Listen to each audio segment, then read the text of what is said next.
17장 24절 말씀입니다.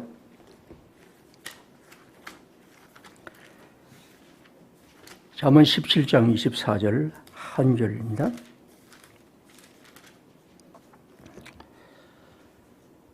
지혜는 명철한 자 앞에 있거늘 미련한 자는 눈을 땅끝에 두느니라. 아멘. 시간 우리가 잘 아는 대로 잠언은 지혜에 대한 말씀입니다. 그래서 가장 잘 아는 말씀은 잠언 1장 10절이죠. 여호와를 경외하는 것이 지혜의 근본이요 거룩하신 자를 아는 것이 명철이다. 엄청나게 많이 아는 말씀입니다. 근데 이 지혜는, 특별히 잠언의 지혜는 물론 여러 지혜가 있지만 세상 속에서 우리가 살아간 지혜입니다. 그래서 잠언 8장 1절에 보면 이렇게 됐습니다. 지혜가 부르지 아니하느냐, 명철이 소리를 높이지 않느냐. 2절입니다. 그가 길가의 높은 곳과 내거리에 서며 성문 곁과 문어기와 여러 출입문에서 불러 이르되. 그러니까 이 길가의 높은 곳, 내거리, 성문 곁, 문어기, 여러 출입문. 이건 이제 우리가 살아가는 이제 삶의 현장이죠. 그래서 지혜는, 잠언은 물론 성경 전체가 그렇습니다만 잠언은 우리가 세상에 살아가는 길거리에서, 혹은 회사에서, 혹은 우리의 가정에서, 학교에서 이런 일터의 얘기입니다. 그래서 너희는 명철하라 그랬습니다. 잠언을 읽어보면 여러 가지 숱한 지혜에 대한 얘기가 있지만 우리가 하나만 소개하면 잠언 12장 15절 세 번역으로 읽어드립니다. 어리석은 사람은 자신의 행실만이 옳다고 여기지만 지혜로운 사람은 충고에 귀를 기울인다. 왜 이걸 제가 하냐면 현대인들은 이걸 굉장히 안 좋아하기 때문에, 아마 현대인뿐 아니라 옛날도 그렇죠. 너나 할 것 없이. 그러나 지혜로운 사람은 어느 누구나 다른 사람의 충고에 귀 기울이는 사람, 이게 지혜라고 했습니다. 자, 오늘 그런 가운데 오늘 지혜는, 이 성경은 지혜가 무엇이냐라기보다도 우리는 지혜를 어디서 어떻게 찾을 수 있는가 하는 것이 이 본문입니다. 그러니까 지혜가 뭐냐보다도 지혜가 어디 있느냐 하는 겁니다. 다시 17장 24절 같이 한번 읽어보겠습니다. 지혜는, 같이 있습니다. 지혜는 명철한 자 앞에 있거늘 미련한 자는 눈을 땅끝에 두느니라. 오늘 이제 세 번역을 한번 읽어드립니다. 같이 읽습니다. 슬기로운 사람의 눈은 지혜를 가까이에서 찾지만 미련한 사람은 눈을 땅끝에 둔다. 두 종류의 사람이 있습니다. 한 사람은 슬기로운 사람 혹은 명철한 사람이 있고 한 사람은 미련한 사람이 있습니다. 근데 이 사람들은 지혜를 대하는 방식에서 두 종류가 있는데 슬기롭고 명철한 사람은 지혜를 가까운 데에서 찾습니다. 눈앞에 가까운 데에 두고 있습니다. 근데 미련한 사람은 지혜를 말하면서도 먼 곳에 땅끝에 둔다는 것입니다. 그러면 지혜를 가까이서 찾고 가까이서 두는 사람이 명철한 사람입니다. 슬기로운 사람입니다. 반면에 지혜를 말하면서도 저 먼 곳에서 땅끝에 두는 사람이 어리석고 미련한 사람이라는 거죠. 잠언은 우리에게 이 두 가지 종류의 사람이 지혜를 대하는 방식이라고 말합니다. 그래서 여기서는 지혜가 무엇이냐기보다도 지혜를 어떻게 대하는 때면서 우리는 명철한 자가 되고 어리석은 자가 된다는 것입니다. 첫 번째 기억할 것은 여기 있는 것처럼 지혜는 명철한 자 앞에 있습니다. 아니, 명철한 자는 지혜를 눈앞에 두고 살아간다는 것이죠. 지혜는 어디에 있는가? 지혜는 먼 곳에 있지 않다는 거죠. 저 특별한 자리에 있지 않고 특이한 곳을 찾아서 방황할 필요도 없고 지혜는 바로 그대 눈앞에 있다. 이게 이 성경이 말하는 바입니다. 지혜는 그대가 밥 한 그릇을 어떻게 대하는가에 있습니다. 지혜는 우리가 돈을 어떻게 벌고 돈을 어떻게 쓰느냐에 달려 있습니다. 지혜는 우리가 우리의 남편을, 우리 아내를 어떻게 대하느냐에 있습니다. 우리는 우리가 만나는 동료들을 어떻게 만나며 그들을 어떻게 섬기느냐에 있습니다. 지혜는 우리가 섬기는 교회를 우리가 어떤 마음으로 만나며 그 교회를 진정으로 어떻게 대하느냐에 있습니다. 어떻게 일하며 살림살이를 꾸려가며 아이들을 가르치며 부모를 사랑하며 어떻게 세상을 살아가며 교회를 섬기느냐에 있습니다. 지혜를 눈앞에 있는 것으로 여기는 사람, 그 사람은 슬기로운 사람입니다. 지혜를 먼 곳에 땅끝에 두는 것이 아니라 지혜를 할 수 있는 가까이 두는 것, 지혜는 바로 그대 곁에 있다는 것입니다. 우리의 동료들, 형제들, 그리고 이웃들, 이런 것이 바로 지혜의 자리입니다. 그래서 모세는 자신의 그 긴 신명기 본문을 율법을 말한 다음에 30장 11절에 이렇게 말합니다. 내가 오늘 네게 명령한 이 명령은 네게 어려운 것도 아니요 먼 것도 아니다. 자, 그다음 말합니다. 하늘에 있다고 해서 우리 하늘에 올라가서 가져오자. 혹은 바다 밖에 있는 것이 우리가 바다를 건너가서 그 명을 가져오자라고 말하지 말라는 겁니다. 마지막에 말하였습니까? 오직 그 말씀이 네게 매우 가까워서 내 입에 있으며 네 마음에 있은즉 네가 이를 행할 수 있느니라. 하나님의 말씀은 하늘과 바다 끝에 있는 것이 아니라 바로 네 입에 있고 네 마음에 있고 네 가까이 있다는 것. 이것이 모세가 하나님의 율법을 말하면서 그들에게 말한 바이죠. 지혜는 가까운 곳에 있습니다. 가까운 곳에 만나고 찾아야 하며 그 속에서 실험하는 것이 지혜의 길입니다. 이것이 바로 하나님의 슬기로운 자입니다. 우리의 일상과 우리의 삶의 자리가 바로 지혜입니다. 반대로 미련한 사람은 지혜를 먼 곳에서 찾습니다. 우리 여기 보면 눈을 땅끝에 둔다고 했고 공동문형은 땅끝을 더듬는다고 했습니다. 또 어떤 성경을 보니까 땅끝을 찾아온 데를 쏘다닌다 그렇게 말하기도 하고 또 유람한다 그렇게 말하기도 합니다. 왜냐하면 지혜란 것이 특이하고 아주 놀랍고 기이한 것이라고 생각해서 뭔가 먼 곳을 특이한 것을 찾아다니는 것입니다. 우리는 우리의 신앙이 일상과 관계하지 못할 때를 부끄러워해야 합니다. 만약 우리가 기도를 할 때 어눌한 기도를 하면 부끄러워하는데 그렇게 할 필요가 없습니다.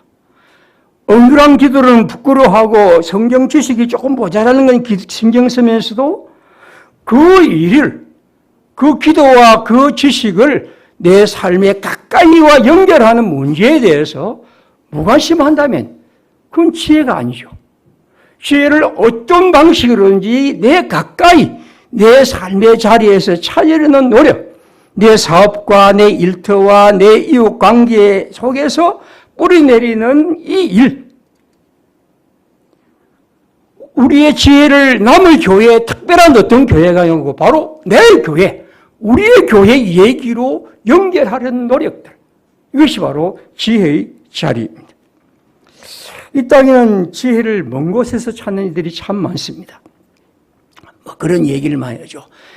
민주화 운동에 헌신한 이들이 자신의 정당에서는 지극히 비민주적 국회의원이 된다. 그렇게 막 비난하는 그런 것들을 봅니다.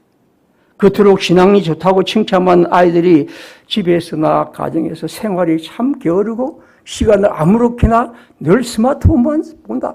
역시 이건 한번 생각해 볼 문제입니다. 성경 묵상이 몸에 배인 사람들이 자기 몸을 단장하는 일에는 그토록 정신을 쏟고 마음을 쓰는 그런 사람, 한번 그런 것도 우리가 그리스도의 복음과의 관계 속에 생각해야 할 부분입니다. 전도를 위해서는 물법도 가라지 않는 사람들이 자기에게 자그마한 손해에 대해서는 이웃을 용서하지 못한다고 할 때, 그건 과연 뭘까 하는 것이죠. 세상에 성교를 위해서 봉사단을 보낸 사람들이 교회의 분쟁으로 인해서 손가락질 받는 경우도 있고, 아무튼 우리는 지혜를 가까운 곳에서 찾으는 노력, 이것이 바로 슬기로운 사람입니다. 지난 주간에 우리나라에 이제 그 대통령 주재로 부동산 국민 대토론회라는 것이 생겼습니다.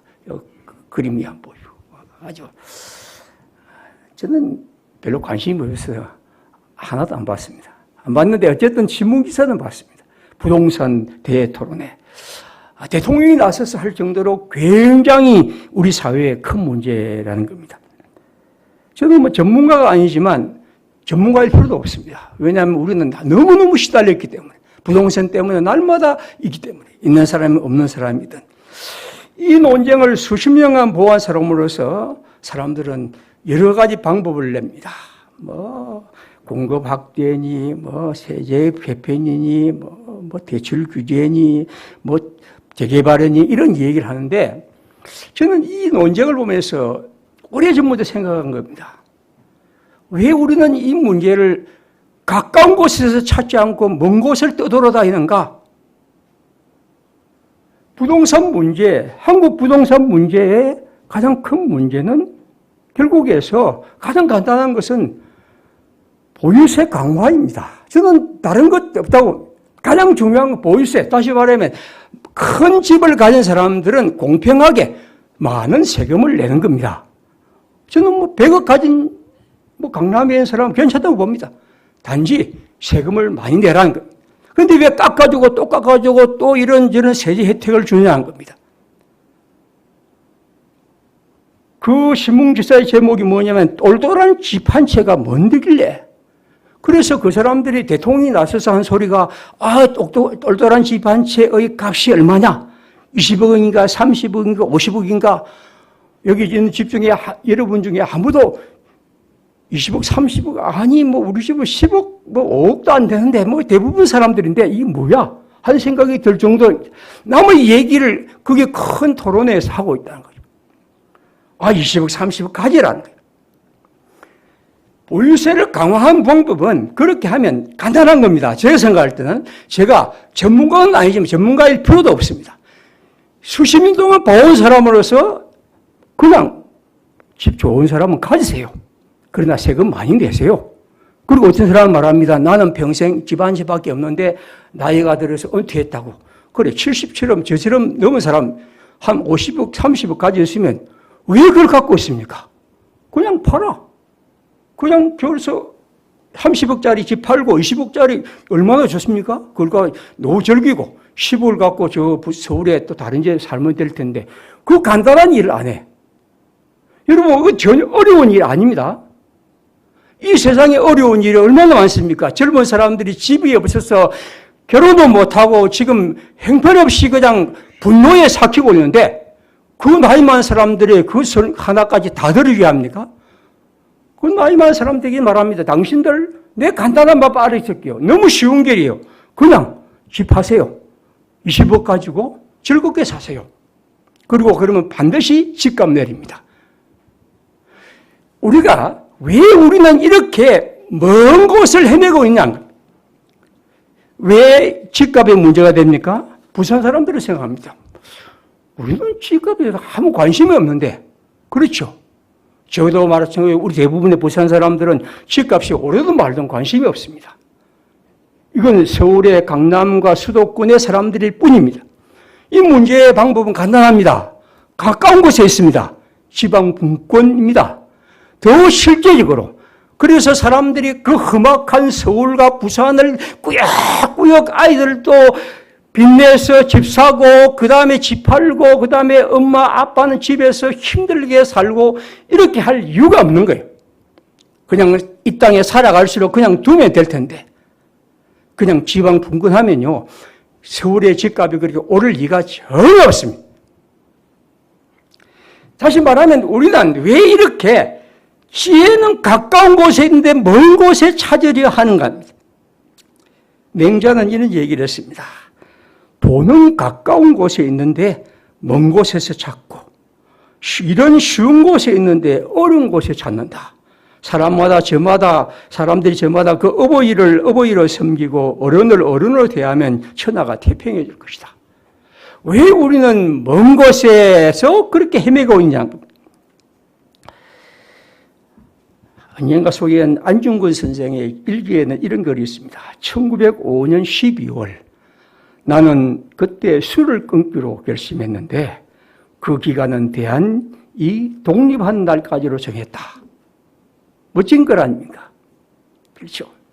국군을 빼앗긴 을사늑약이 체결된 그 해 안중근의 자신의 일기에 이런 결심을 합니다. 조국의 굴욕 앞에서 극복하려는 그 다짐으로 그는 술 먹는 생활을 청소합니다. 맑은 정신으로 사는 것, 그것이 쓰러져가는 나라 사랑의 길인 것이죠. 길은 언제나 가까운 곳이고 지혜는 가까운 곳에 찾아가야 합니다. 비트겐슈타인은 이렇게 했습니다.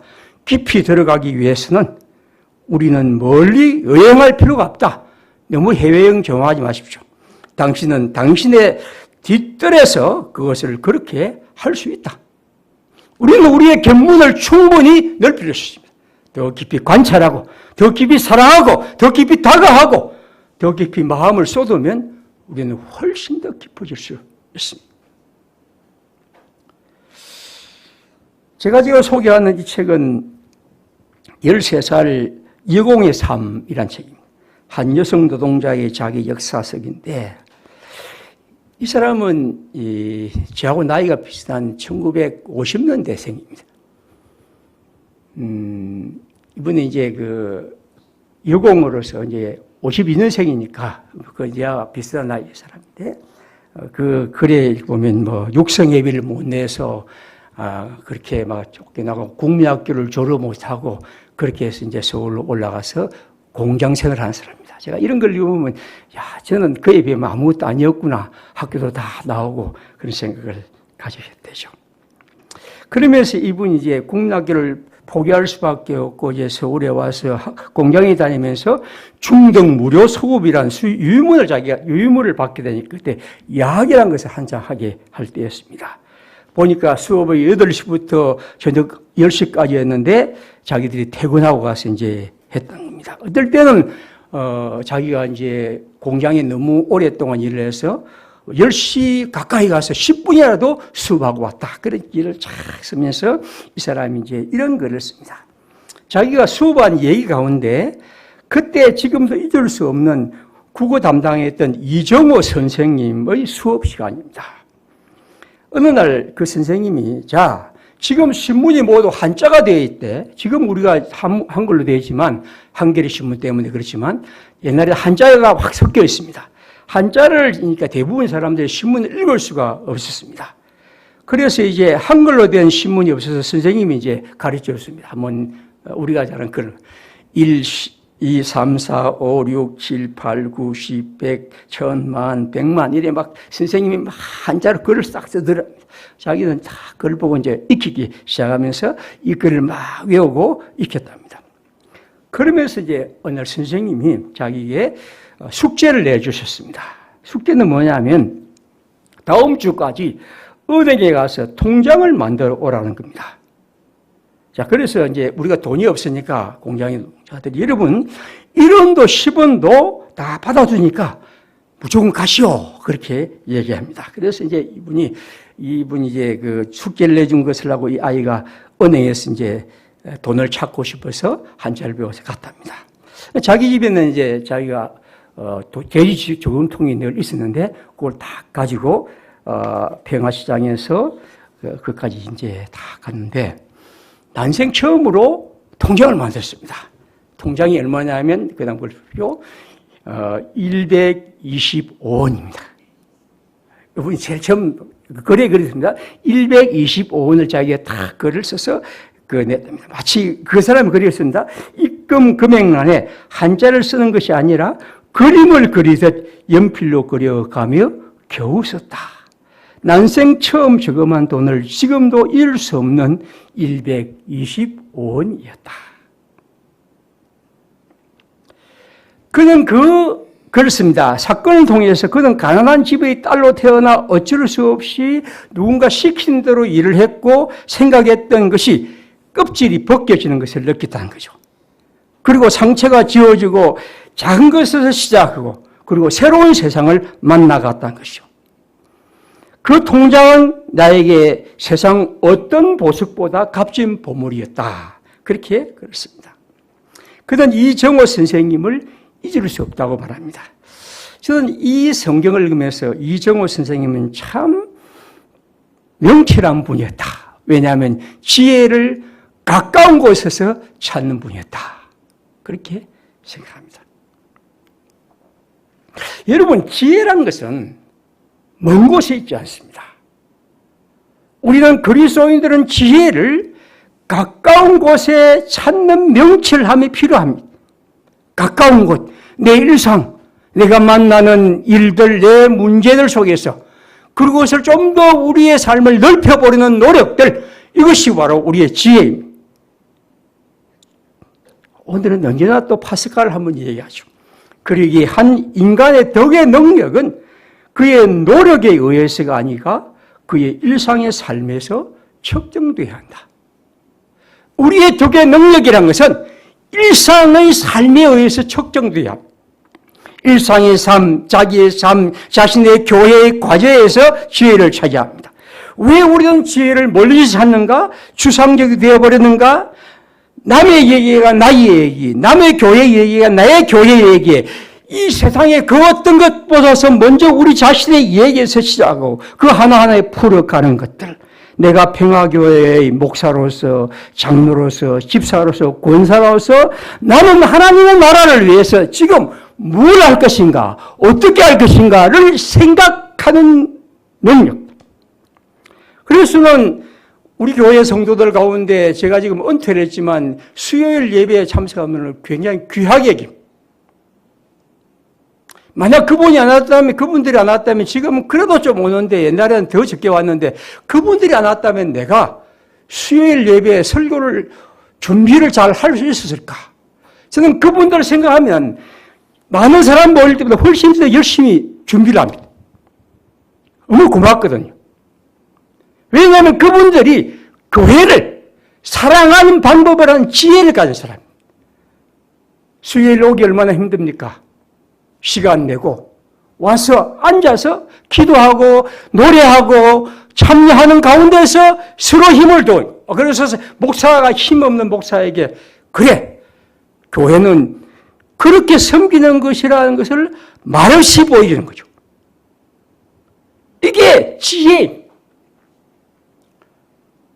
저는 우리가 아침 기도회 여러분들이 거기 목사님이 지금 그 올린 글 하나 클릭해서 보고 같이 참여하는 그런 것들이 큰 힘이 됩니다.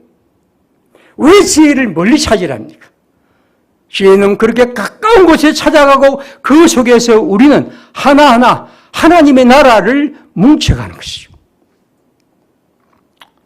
오늘 어떤 의미에서 우리들은 예수의 얘기를, 하나님의 나라의 얘기를 너무 먼 곳에서 찾은지 모릅니다.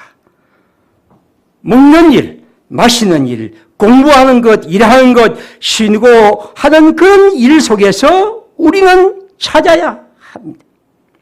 저는 우리 아이들에게 이런 얘기를 하고 있습니다.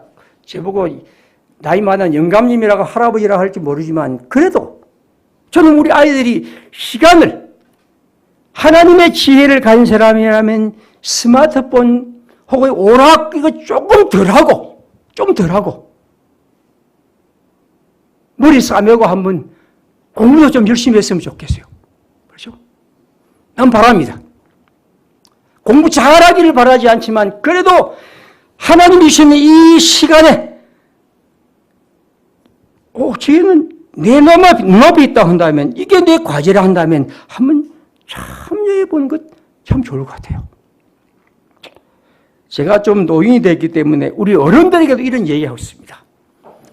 저도 그렇습니다만 다 안 아픈 데가 없는 사람, 이것도 아프고 저것도 아프고 저도 뭐 인지장애 약도 먹고 뭐 이렇습니다. 뭐 이게 다 우리들의 삶입니다. 넘어지기도 하고 이렇죠. 그럴 때마다 여러분들 그렇게 생각하십시오. 그래, 우리는 하나님께 더 가까이 간다. 하나님에 더 가까이 간다는 이 소망을 갖고 아플 땐 좀 약 좀 먹고 한번 일어서고 그 다음에 또 가고, 그래서는 우리 주일날 아파도 막 힘있게 걸어오고 계단 올라오시는 보면 저도 모르게 힘이 납니다. 그런 것 가운데 지혜라는 것은 뭐 기도원으로 막 쏟아다니고 막 온통 다지고 있지 않습니다. 그저 성실한 예배의 출석과 앉아서 고요한 기도와 하나님이 나와 함께 계심을 실제로 느끼고 믿고 살아가는 삶을 사람들에게 눈으로, 마음으로 보여주는 것 속에서 우리의 지혜가 있습니다. 브레이트라는 사람이 있는데 이스본의 작업실에는 이런 그림이 있습니다. 이 그림은 이제 제가 이 발트 베냐민이라는 사람, 앞에 있는 사람은 발트 베냐민이고 저 뒤에 있는 사람이 이제 브레이튼 사람입니다. 이 그림이 있는데 유명한 그림입니다.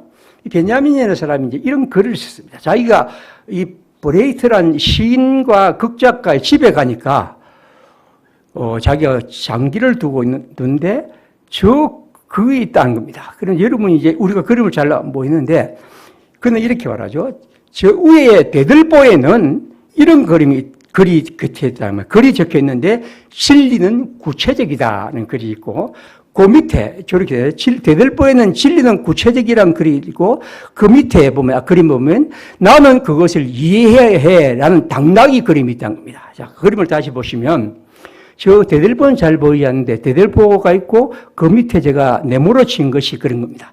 나는 그것을 이해해야 돼. 그러면 이 사람은 언제나 학문을 할 때 늘 자기의 눈에는 그걸 봤다는 거죠. 진리는 구체적이어야 해. 진리는 구체적이다 하는 걸 적어놓고 보고, 그러면 앞에 있는 당나귀가 그걸 이제 요게 왔다 갔다 하는 당나귀입니다. 끄떡끄떡하면서 나는 그걸 이해해야 해. 그런 거죠. 진리를 구체적으로, 그리고 당나귀도 이해할 수 있도록. 이게 그가 글을 쓰는 방식이라는 거죠. 오늘 우리가 이 하나님의 나라를 얘기하는 사람들, 우리가 멋진 우리 교회의 표도 있는데 이것을 더 구체적으로, 더 실제적으로 말하고 펼쳐가는 이 가까운 곳을 찾는 것들, 이것은 너무나 중요한 것이죠. 저는 우리가 이 과제를 언제나 품고 살아왔겠지만 그것이 무엇인지 그것을 찾는 노력과 기도하고 또 논의하는 것. 그래서 우리가 그냥 설교 한마디가 아니고 나눔이 필요한 것은 바로 그런 거죠. 그 나눔을 통해 서로를 보고 그것을 발견하고 문제를 얘기하고 펼쳐가는 것입니다.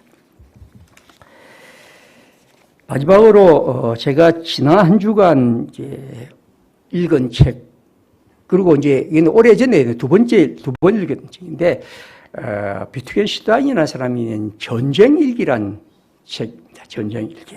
지금 꼭 한번 읽어보십시오. 이건 이제 그의 책, 논리철학 논고란 책을 쓰기 위해서 이 사람이 그 전쟁에 갑니다. 1차 세계대전에 자원에 참여합니다. 그래서 그 책을 쓰는 장면들이 계속 있습니다. 고민하고 넘어지고 뭐 안 되는 이 얘기 있고, 또 하나는 자신의 삶과 죽음의 문제에 대해서 답을 듣기 위해서 1차 대전에 자원 참여합니다. 이 사람은 전혀 참여할 필요가 없는데, 그래서 그곳에서 한 4년 동안 최전방에서 쓴 글이 이제 일기가 있습니다. 그리고 책도 하나 나왔습니다. 그 글 가운데 한 구절입니다. 한번 요건 늘 생각해 보십시오. 이분이 이제 늘 자기의 마음에 품고 있는 말입니다. 거저 최선을 다하라. 그 이상은 불가능하니, 그리고 명랑하라. 참 저는 이 말이 너무 마음에 들어서 오늘 지혜가 가까이 있다는 그런 의미에서 이 말을 한번 드리겠습니다. 이분은 그곳에서 톨스토이가 쓴 복음서, 그리스도의 복음서를 발견하고 그 속에서 자기 자신을 새롭게 한 다음에 이 길을 씁니다. 그저 최선을 다하라. 그 이상은 불가능하니 그저 그리고 명랑하라. 저는 이것을 오늘 우리들의 지혜로 한번 드리고 싶습니다. 기도합시다. 지혜는